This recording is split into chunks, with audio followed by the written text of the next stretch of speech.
Hello internet, मैं हूं पवन और आप सुन रहे हैं आपका फेवरेट पॉडकास्ट एक्स्ट्रा फिल्मी।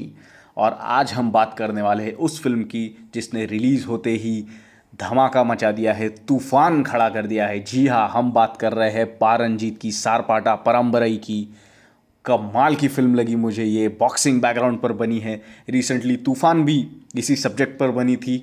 दोनों का कंपैरिजन भी करेंगे, पारंजीत की बारे में बात करेंगे, उनके डायरेक्शन स्टाइल के बारे में बात करेंगे, जो सोशियो पॉलिटिकल अंडर करंट्स है फिल्म के उसके बारे में बात करेंगे, जो ज़बरदस्त कहानी है और जो ज़बरदस्त एग्जीक्यूशन है इस फिल्म का उसके बारे में बात करेंगे। So without any further ado, बिना किसी रुकावट के शुरू करते हैं आपके एंटरटेनमेंट का एक्स्ट्रा डोज, एक्स्ट्रा फिल्मी।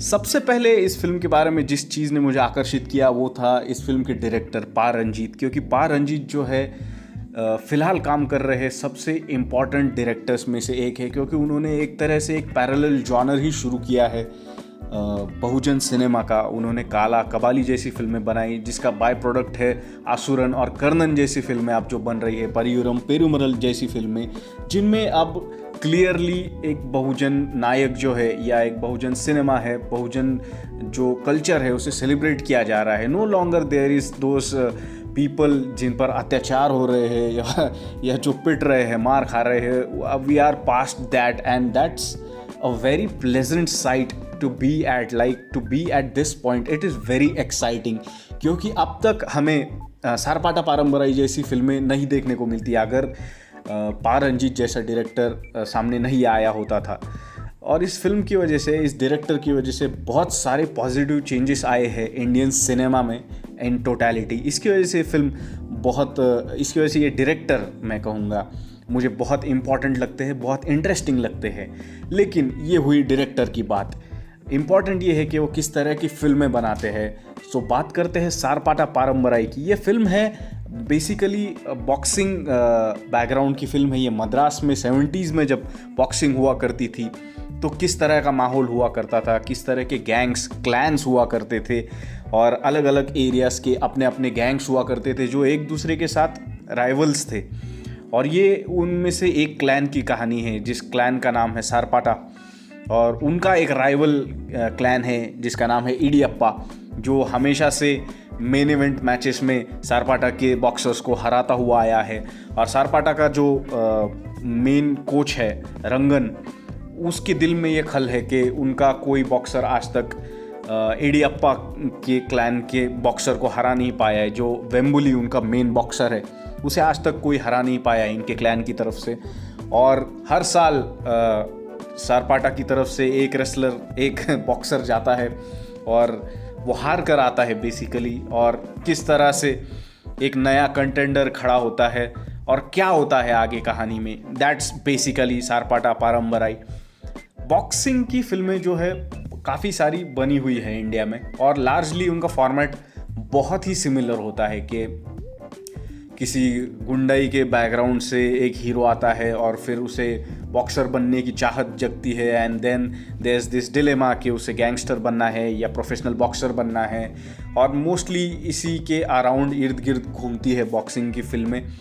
और साउथ की फिल्मों की खासियत मुझे ये लगती है कि दो द फॉर्मूला इज़ सिमिलर, जिस तरह से उन लोगों का एग्जीक्यूशन होता है वो बिल्कुल भी फॉर्मूलेटिक नहीं होता है। लाइक सारपाटा में भी अराउंड तूफान की तरह की ही कहानी है, लेकिन सारपाटा का जो एग्जीक्यूशन है या जिस तरह से उसकी कहानी फ्लो होती है, जहाँ जहाँ वो जाती है, हम उसे नहीं प्रेडिक्ट कर सकते। लाइक तूफान में act by act, scene by scene हम हर चीज़ प्रेडिक्ट कर सकते हैं कि भाई ये गुलाम से कुछ चीज़ें ले रहा है, ये मुक्काबाज से कुछ चीज़ें ले रहा है, और सब कुछ पता होता है हमें कि बीट्स क्या होने वाले हैं बेसिकली इस फिल्म के। सारपाटा का भी फॉर्मेट ऑलमोस्ट सिमिलर है, लेकिन सारपाटा की सबसे बड़ी स्ट्रेंथ उसके एग्जीक्यूशन में है, उसकी राइटिंग में है। और यहाँ पा रंजीत को क्रेडिट देना पड़ेगा कि this is his finest film till date. Like धीरे धीरे ये आदमी प्रोग्रेस कर रहा है, एंड यहाँ पर उन्होंने एक परफेक्ट कमर्शियल फिल्म कैसे बनानी है उसका फॉर्मूला जो है क्रैक कर लिया है। एंड आई थिंक सबसे बड़ा फैक्टर यहाँ पर ये होगा कि ये फिल्म उन्होंने रजनीकांत के साथ नहीं की है। पिछली 2 फिल्में जो थी उनकी, कबाली और काला, वो फिल्में जो है उनमें रजनीकांत थे। And when you are directing Rajinikanth, आपको एक मेगा स्टार के हिसाब से कहानी लिखनी पड़ती है, उसके हिसाब से उनका कैरेक्टर आर्क लिखना पड़ता है। And it puts you in a box. काफ़ी सारे लिमिटेशंस आ जाते होंगे जब आप देश के सबसे बड़े सुपरस्टार को लेकर फिल्म बना रहे हो। यहाँ पर वो चीज़ एब्सेंट थी। यहाँ पर आर्या के साथ फिल्म बनाई है, who is no way near the star that Rajinikanth is. And इसकी वजह से आई थिंक पा रंजीत को बहुत फ्रीडम मिला लिखते हुए। उन्होंने वो कहानी लिखी जो उन्हें एक्चुअल में लिखनी थी। कोई ओवर बेयरिंग नहीं था उनके ऊपर कि उन्हें एक सुपरस्टार को प्रॉपरली रिप्रेजेंट करना है। और इस वजह से आई थिंक उनकी लिखाई जो है बहुत निखर कर आई है। ऑल्सो ये फिल्म उन्होंने अकेले ने नहीं लिखी है। काफ़ी मोस्टली उनकी फिल्मों में केस ये होती है कि वो खुद ही फिल्म की कहानी लिखते हैं, लेकिन यहाँ पर तमीज़ प्रभा करके जो है उन्होंने राइटिंग में साथ दिया है पा रंजीत का। तो वो चीज़ भी एक आई थिंक बहुत काम आई इस फिल्म के। जो पेसिंग है फिल्म की बहुत बढ़िया है।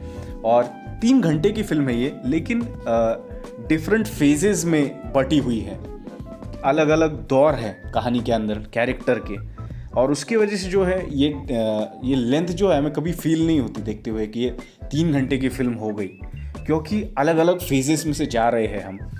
और ये बहुत अच्छी तरह से बुना हुआ स्क्रीन प्ले है। ये बहुत मंजे हुए एक्टर्स है इस फिल्म के अंदर, टॉप टू बॉटम। लाइक छोटे से छोटा भी रोल अगर किसी कैरेक्टर ने किया है यहाँ पर, उस एक्टर ने, उन्होंने कमाल का काम किया है। Like let's talk about the performances hair.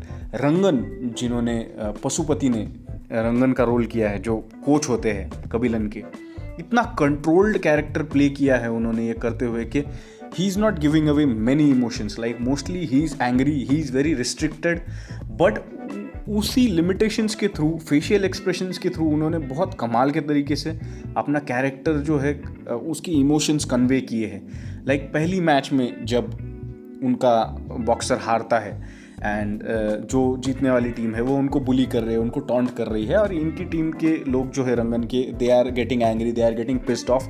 और जिस तरह से रंगन उन्हें समझाते हैं कि हम लोग हार गए हैं, तो वो हमें चाहे जैसा टॉन्ट कर सकते हैं और हमें वो सहना पड़ेगा, हमें इनका जवाब रिंग में जाकर देना पड़ेगा। And he was such a tasteful, he was such a respectful loser in that scenario.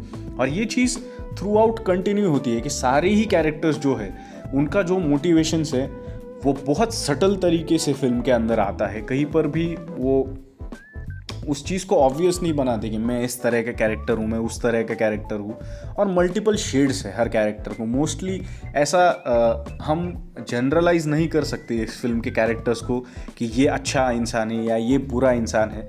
हर कोई अपनी जगह पर सही है। लाइक वेत्री सेल्वन का जो कैरेक्टर, जो रंगन का बेटा होता है, वो भी मोस्टली उसके कैरेक्टर का शेड नेगेटिव है, लेकिन अगर हम उसके पर्सपेक्टिव पर जाकर अपने आप को रखें और वहाँ से सोचे तो he is a hero in his own story. Same for Raman, जो इनिशियली द चोजन वन होता है कि ये सरपाटा क्लैम को रिप्रेजेंट करेगा, उसका भी अगर कैरेक्टर आर्क हम देखें तो वो भी अपनी जगह पर सही है। तो ये जो राइटिंग है मुझे बहुत अच्छी लगी कि क्लियर ब्लैक और वाइट में नहीं लिखे हैं कैरेक्टर के, हर कोई अपनी कहानी का हीरो है। ये चीज़ मुझे बहुत अच्छी लगी देखते हुए। फिल्म में ऑब्वियसली पा रंजीत की फिल्म है, इसलिए सोशो पॉलिटिकल अंडरकरंट्स या जो कास्ट पॉलिटिक्स होता है उसके ऊपर काफ़ी कुछ है, लेकिन ये चीज़ it doesn't come at the cost of entertainment and it doesn't hamper the story telling. Like कहीं आई थिंक काला में ये चीज़ होती है या नहीं भी होती है। एक्चुअली काला का बेसिक प्रॉब्लम ये है कि फिल्म बोरिंग है, बहुत सारा सिंबलिज्म है, लेकिन अगर आपका एंड प्रोडक्ट डिलीवर नहीं करता then what's the use of your symbolism. Sarpatta वो चीज़ को जो है बैलेंस करती है अच्छी तरीके से। यहाँ पर भी काफ़ी सारी पॉलिटिक्स के बारे में बात की है, बिकॉज फिल्म बेसिकली इमरजेंसी के पीरियड में सेट है, जहाँ पर इंदिरा गांधी ने इमरजेंसी लगवाई थी और उस वक्त डीएमके की सरकार थी, मद्रास में, और रंगन का जो कैरेक्टर है वो डीएमके को रिप्रेजेंट करता है। एंड उसकी वजह से काफ़ी सारी चीज़ें होती है फिल्म के अंदर, इमरजेंसी की वजह से। ऑल्सो फिल्म के अंदर मुझे एक, आई डोंट नो, शायद ये मेरा खुद का पर्सनल ऑब्जर्वेशन होगा, मे बी ये डायरेक्टर्स ने इंटेंट भी नहीं किया है, एक द्रोणाचार्य और एकलव्य वाला एंगल मुझे दिखाई दिया फिल्म के अंदर। क्योंकि रंगन ने कबीला को कभी उन्होंने ट्रेन नहीं किया होता है बॉक्सिंग के अंदर। कबीला ने, he is like self trend होता है वो। और कबीला, रंगन की जो मेन उसकी जो प्रोडिजीज होते हैं वो रमन और वेत्रिसेल्वन होते हैं। वेत्रिसेल्वन उनका खुद का बेटा है, और Raman is kind of the Arjun of this story, क्योंकि द्रोणाचार्य ने अर्जुन को चुना होता है उनका बेस्ट स्टूडेंट बनने के लिए। लेकिन एकलव्य जो कबीलन है वो खुद ही, उसने खुद को ट्रेन किया होता है और वो गुरु मानता है रंगन को। And there is a very powerful scene in the film जहाँ पर वो ऑपोजिशन वाले को कहता है कि I am the student of Rangan, and the pride that he has on his face, वो मुझे क्लियरली वैसा ही लगा कि ये द्रोणाचार्य और एकलव्य वाली कहानी है कि यहाँ पर टीचर ने कभी स्वीकारा नहीं है अपने स्टूडेंट को, लेकिन स्टूडेंट ने जो है उस गुरु को भगवान मान लिया है अपना और उसके अंडर ट्रेनिंग ली है।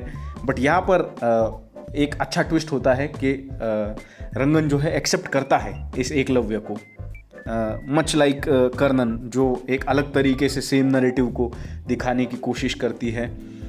ऑल्सो इस फिल्म में एक बहुत ही इम्पॉर्टेंट इमेज है जिसकी मुझे बात करनी होगी। काफ़ी लोग उसके बारे में वेट कर रहे होंगे कि मैं कब इस फिल्म के बारे में बात कर रहा हूँ। इंडियन सिनेमा को 100 साल से ऊपर हो चुके हैं। आलम आरा हमारी पहली फिल्म थी और उसके बाद आई थिंक आज तक एटलीस्ट 1 लाख फिल्में बन चुकी होंगी। But this is the very first time जहाँ पर फिल्म के अंदर बाबा साहब अम्बेडकर और गौतम बुद्ध की एक जो इमेजेस होती है, फ़ोटोज़ होती है, वो शादी में प्रेजेंट की जाती है हीरो को।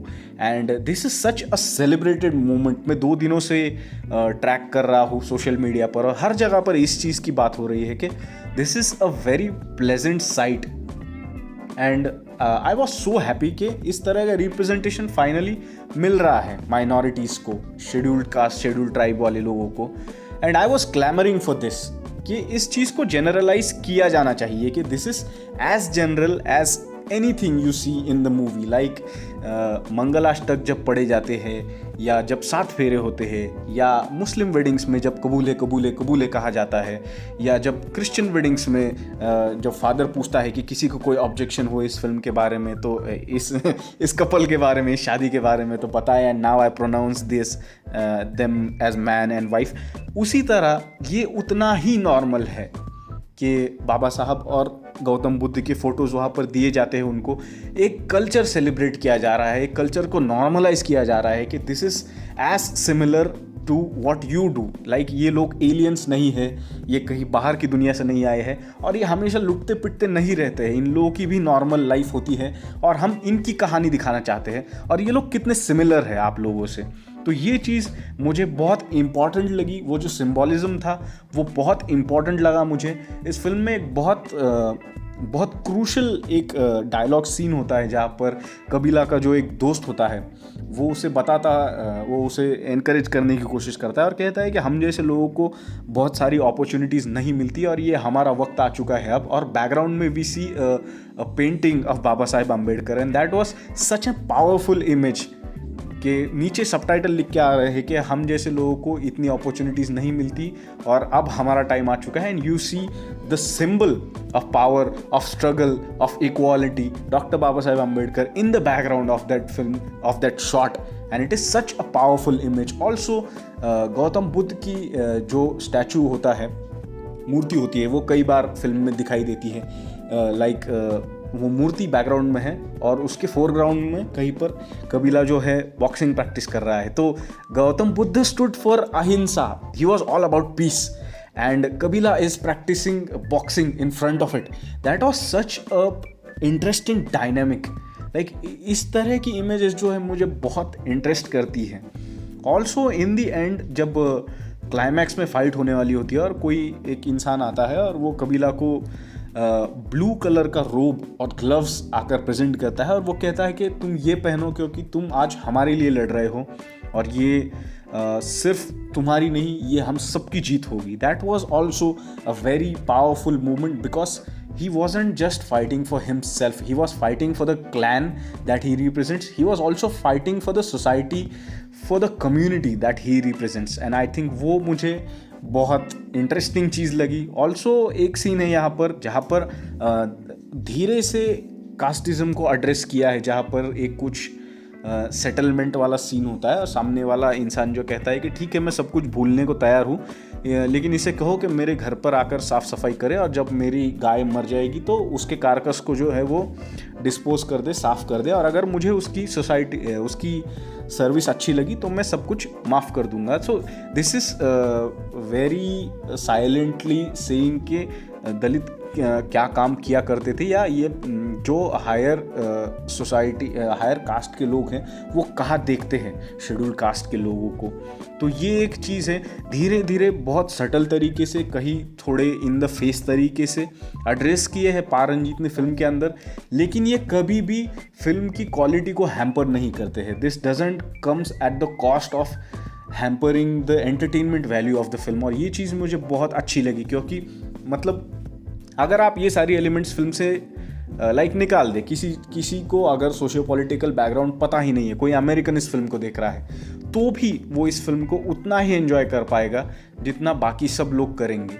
और अगर आप इन ईस्टर एग्स का मज़ा इनको ढूंढ पाए तो इसका और मज़ा है. बट इसके बिना भी फिल्म जो है it works, and that's I think that is the most beautiful quality of Sarpatta परम्बराई.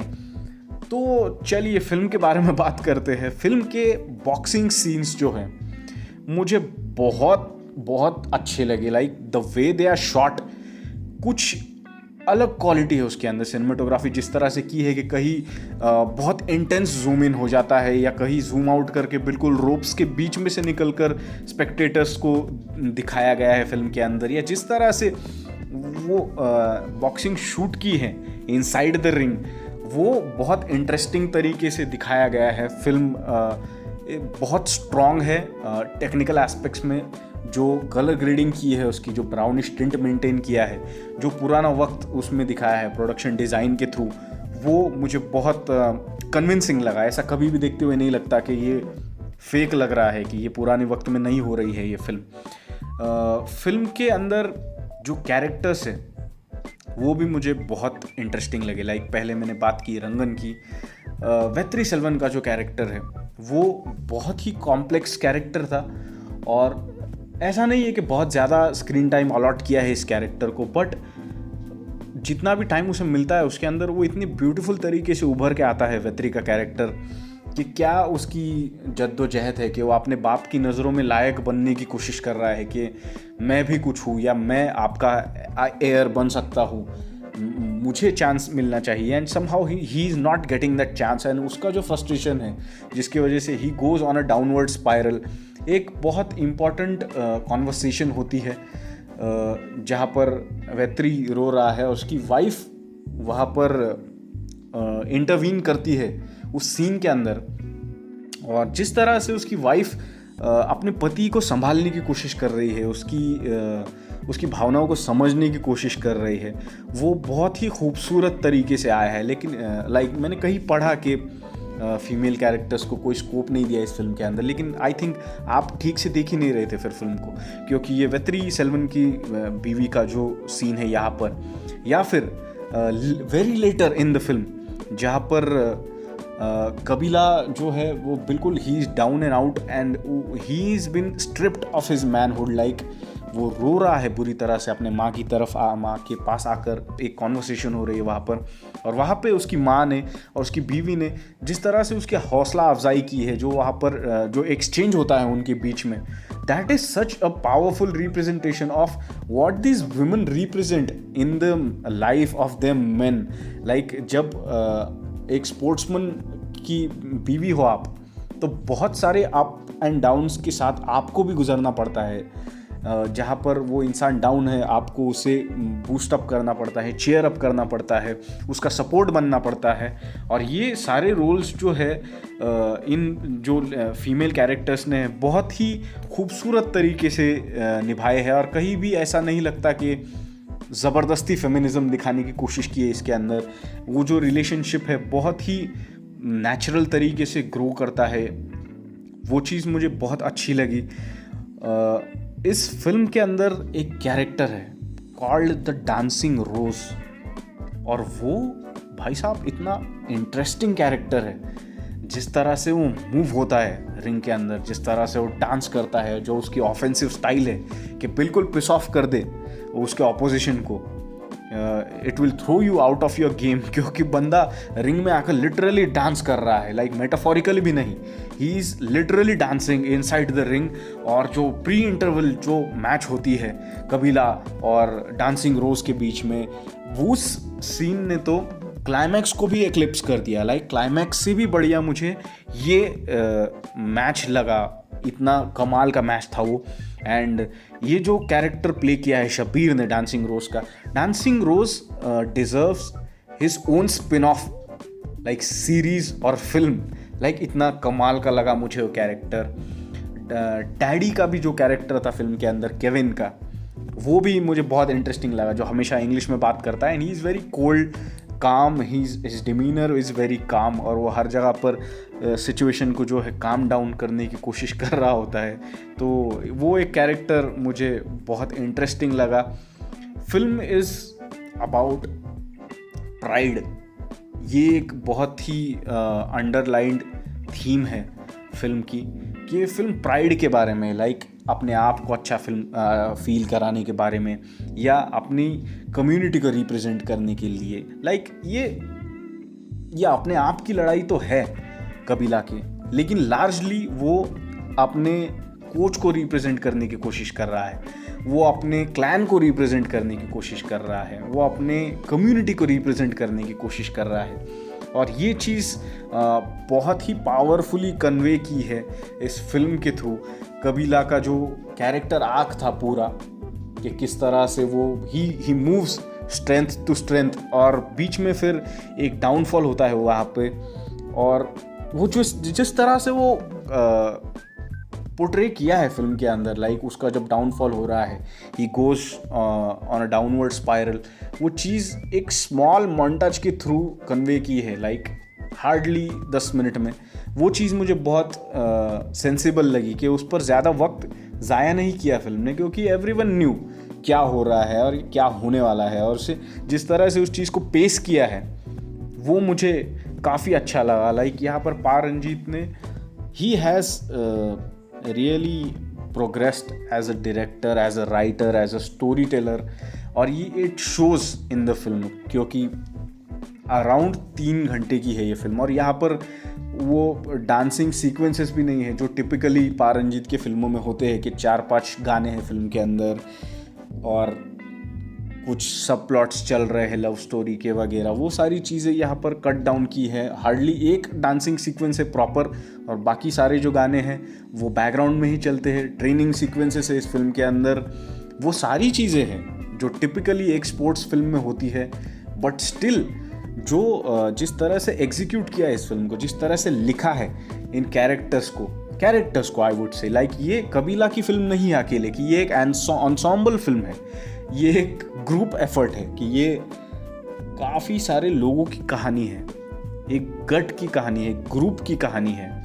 और वो चीज़ like it's an ensemble film, like जैसे एवेंजर्स होते हैं कि हर किसी का कोई ना कोई कैरेक्टर आर्क है, ऐसे हर किसी का कोई ना कोई कैरेक्टर आर्क है इस फिल्म के अंदर। और द बाइंडिंग फिगर इज़ कबीला के, उसके अराउंड ये सारी चीज़ें घूम रही है। तो मुझे लिखाई के तौर पर, डायरेक्शन के तौर पर, एडिटिंग के पर्सपेक्टिव से मुझे बहुत ही मज़ेदार लगी ये फिल्म। पूरी तरह से कमर्शियल फिल्म है, और ये थिएटर में लगनी चाहिए थी। I strongly wanted to watch this film in the theatre, क्योंकि जब आप फिल्म देख रहे हो तो देखते हुए आपको पता चलता है कि यार ये सीन तो थिएटर में सीटें फट जाती बाय गॉड। लाइक जब वो डांसिंग रोज़ वाली फाइट हो रही है, या जो कॉन्फ्रंटेशन सीन्स होते हैं कि जब वो फोटोशूट हो रहा है तो कबीला जो है वहाँ पर वहीं पर पंच करने की कोशिश करता है वो रमन को, और that scene is so funny. और ऐसे कई सारे सीन्स हैं फिल्म के अंदर जो थिएटर में बहुत मज़ा आता है फिल्म देखते हुए, but unfortunately we are living in times जहाँ पर अब हम थिएटर आई डोंट नो कब देख पाएंगे। एंड आई सीरियसली थिंक कि ये फिल्म थिएटर में रिलीज़ होनी चाहिए थी, क्योंकि थिएटर के हिसाब से ही बनाई है ये फिल्म, और पब्लिक के साथ अगर इसे देखते तो बहुत ज़्यादा मज़ा आता। बट बहरहाल फिल्म प्राइम वीडियो पर स्ट्रीम कर रही है and it is doing fantastic. Like 2 दिन से मैं सोशल मीडिया पर देख रहा हूँ, हर जगह पर इसी चीज़ की बात हो रही है कि सारपाटा परम्बराई कमाल फिल्म है, और पूरी तरह से तूफान को तो इसने धो डाला है। तूफान wasn't a bad film by any stretch, मुझे ठीक ठाक लगी, 1 टाइम वॉच लगी फिल्म, लेकिन जब आप इसे सरपाटा परम्बराई से कंपेयर कर रहे हो, Toofaan is no way near this film. Like I would go on a limb and say Sarpatta Parambarai may be the best boxing film India has produced, और इतना कुछ खास तो हुआ भी नहीं है बॉक्सिंग के फिल्मों में। स्पोर्ट्स फिल्म अगर कहने जाए तो it is up there with the top 5 sports film of Indian cinema, और इस साल की तो डेफिनेटली बेस्ट फिल्मों में से है। Like what a year south Indian cinema is having. Like शुरुआत में सुराराई पोतरू आई, उसके बाद कर्णन आई, फहद फाजिल, उसकी तो भाई मैं तो गिनती भी भूल गया हूँ कि कितनी फिल्में की है बंदे ने इस साल में। एंड उसके बाद Sarpatta Parambarai. This has been a terrific year for South Indian fraternity, और जिस तरह से वो इन टॉपिक्स को प्रेजेंट कर रहे हैं, जिस तरह जितनी रूटेड उनकी कहानी है कि कोई एक पर्टिकुलर फार्मूला नहीं होता है, इसलिए आप पूरी तरह से इन्वेस्ट हो जाते हो इन कैरेक्टर्स में, उनकी कहानियों में। ये चीज़ मुझे बहुत अच्छी लग रही है, और प्राइम की वजह से, नेटफ्लिक्स की वजह से इतने सारे प्लेटफॉर्म्स आ चुके हैं कि अब कुछ दूर नहीं रहा। अब ऐसा नहीं रहा कि हमें 1 साल बाद पता चल रहा है कि यार इस तरह की कोई कमाल की फिल्म आई थी और अब हम उसे देख रहे हैं। अब तो जिस वक्त तमिलनाडु में ये फिल्म देखी जा रही है, उसी वक्त थाने में रह रहा कोई प्रसाद आर्दड़कर, वो उसी वक्त ये फिल्म देख रहा है। दिल्ली में बैठा हुआ जैमी पैंट्स भी जो है ट्राइड एंड रिफ्यूज प्रोडक्शंस का, वो भी उसी वक्त उस फिल्म को देख रहा है। And these films are getting amazing reach. Like हर कोई साउथ इंडियन फिल्म्स की बात कर रहा है। लाइक इवन जो ट्रेलर रिएक्शंस करने वाले चैनल है, लाइक जैबी कोए हो गया, या दूसरा कोई एक चैनल आया है आज स्टूपिड रिएक्शंस करके, वो लोग भी बहुत प्रायोरिटी से फोकस कर रहे हैं साउथ इंडियन फिल्म्स पर। और ये फिल्में जो है कमाल के टॉपिक्स लेकर आ रही है। उनकी जो समझ है सोशियो पॉलिटिकल कॉन्टेक्स्ट की या कास्ट पॉलिटिक्स के बारे में, बहुत प्रोग्रेसिव फिल्में बन रही है। और कोई शोशान नहीं किया जा रहा है कि हम लोग फेमिनिज्म के बारे में बात कर रहे हैं, या हम इक्वल राइट्स के बारे में बात कर रहे हैं, या हम कास्ट पॉलिटिक्स के बारे में बात कर रहे हैं। They give you a full on masala film, और उसके बीच में ये चीज़ें आ जाती है। मतलब अगर आप उसे नोटिस कर रहे हो, वेल एंड गुड। नहीं भी नोटिस कर रहे हो तो आपको एक धमाकेदार फिल्म मिल रही है देखने को। And Sarpatta Parambarai is just that. Like it's a knockout. पूरे 5 में से 5 स्टार दूंगा मैं इस फिल्म को। धमाकेदार फिल्म है, ज़रूर देखिए। अमेज़ॉन प्राइम पर स्ट्रीम हो रही है, और मुझे बताइए आपको ये फिल्म कैसी लगी। एंड ऑल्सो आपकी फेवरेट बॉक्सिंग फिल्म कौन सी है, वो भी आप मुझे बता सकते हैं। इस एपिसोड के लिए, इस पॉडकास्ट के लिए, अभी के लिए इतना ही। I will see you in the next one. Till then peace out. ये है आपकी एंटरटेनमेंट का एक्स्ट्रा डोज, एक्स्ट्रा फिल्मी।